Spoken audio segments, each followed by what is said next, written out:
Balochistan food authority के divisional director Makran zone Mumtaz Ali Baloch की ज़ेर सदारत उनके ऑफिस में मुशावरती इजलास मुनक्किद हुआ। इजलास में महकमे के अफसरान, food safety officers doctor Abdul Basit Baloch, doctor Inamullah Baloch, Anjuman Tajiran Kech के सदर हाजी करीम बख्श, हाजी अब्दुल रहमान और हकीम दश्ती मौजूद थे।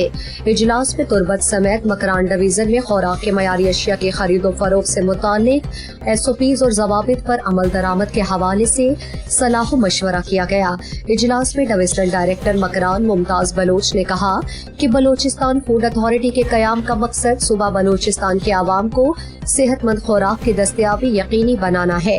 तुरबत समेत मकरान डिवीजन में साफ, सेहतमंद और हफ्साने सेहत के उसूलों के मुताबिक खुराक की फराहमी को तमाम दुकानों में दस्तयाब कराना है।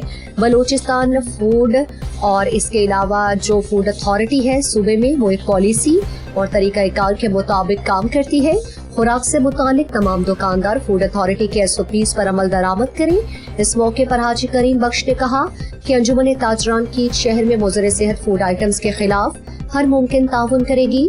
शहरियों को मयारी खाना और फूड आइटम्स मिलना उनका कानूनी हक है। मज़ीद दिलचस्प मालूमात और खबरों से आगाह होने के लिए Gidroshia point Facebook page, Instagram, Twitter को फॉलो और यूट्यूब चैनल को सब्सक्राइब करें। बेल आइकॉन बटन दबाना ना भूलें ताकि मकरान समेत बलूचिस्तान की खबरों से जुड़े रहें।